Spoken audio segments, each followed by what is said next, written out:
I am a master at providing solutions. I am a master at providing solutions. I am a master at providing solutions. Welcome to my world where all is well. I'm the thinker who thinks the thoughts that create the things. I'm also the proud queen chief of Three Kings. Today is Friday, October the 7th, 2023, and it's currently 2700 hours. Just came on here to let you know that I am the master at providing solutions. Anybody can be a leader. I happen to be a sergeant. I'm blessed to be promoted to a sergeant. I'm grateful for that. But I feel that anybody could be a leader, a sergeant, a lieutenant, a captain, a chief, a major. Just study for the test. In most situations, you can become a leader, unless you're the best friend of the chief and he just decides to promote you to captain just because you're his best friend. That's a wonderful thing. But what makes you a great, now I say anybody can be a leader, but what makes you a great leader is when people want to follow you. When people say, hey, I want to be on your ship. I want to follow you. I like the way you operate. I like the way you handle business. I like the way you take responsibility when we do things wrong. And I like the way you give us all the credit when we do things right.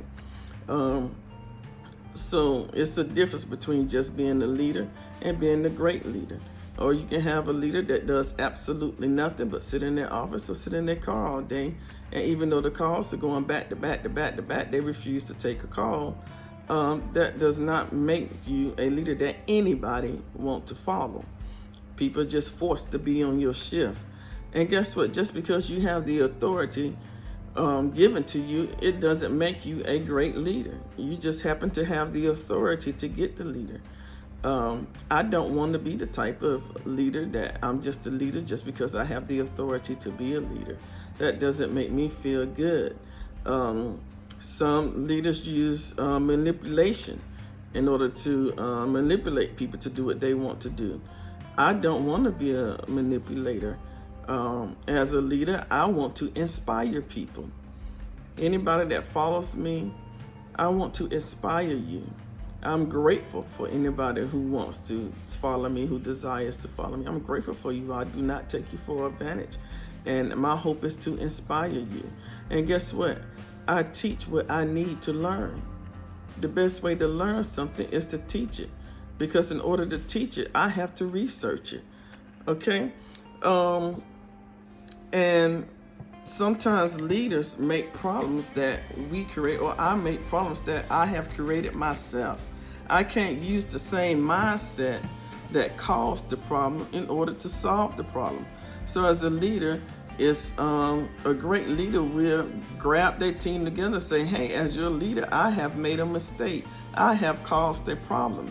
Now, since I'm the only one who's caused this problem, I'm gonna need you all to help me create a solution for this problem, because my mind caused the problem, so it's going to take more than my mindset to find a solution for this problem. It reminds me when I was playing Cops and Robbers, I remember, I believe I made a mistake as a leader. We made an arrest, and the guy that we happened to arrest, we forgot his belongings or something like that. And one of my officers asked, hey, do you want me to go back and get his belongings? And at the time, I was like, no, because we still dealing with getting this guy under arrest. But when we got there, then I realized, oh, we got to get his belongings. So instead of being frustrated or in the moment, I should have took the time to stop and think. And I apologized to that particular officer. I'm so sorry I made a mistake. Do you mind going back and getting his stuff? I don't know where my head was at or whatever I said, but a great leader doesn't mind apologizing when I have done something wrong. A great leader also don't use scare tactics. I see a lot of this done in the churches, not Star Ministries, where my pastor mom is the pastor, Dorothy Smith, 2216 Hamilton Road, Columbus, Georgia, 31904.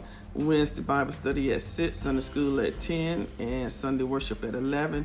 If you'd like to leave a donation to the ministry by Cash App, it's $Star Ministries GA2. Yes.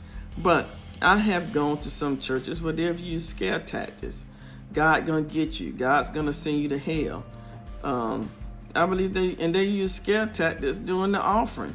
If you don't give, your house gonna burn up. You're gonna get evicted. That's why your water shut off. And I call those scare tactics.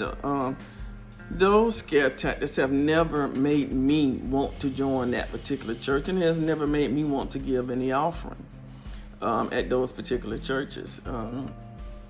So I don't know, but I can see how some people are easily manipulated, and they believe every single thing that come out of their pastor's mouth. So they'll give their last, and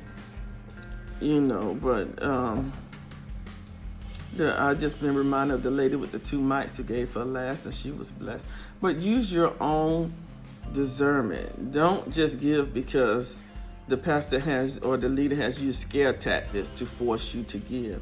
Give because out of the desire of your heart, and because that is something that you want to do. Okay? So I just want to get on here because this was on my mind. I am a master at providing solutions. I am a master at providing solutions. Let that be your meditative thought for today, and you will be a master at providing solutions. Thank you so much for liking. Thank you so much for watching. Thank you so much for sharing. Thank you so much for subscribing. Thank you for subscribing. I appreciate my subscribers. Thank you so much for turning on that notification bell. I love you. I appreciate you. I thank God for you. All is well. God, grant me the serenity to accept the things I cannot change, the courage to change the things I can, and the wisdom to know the difference. And may my whole life prove that God is good.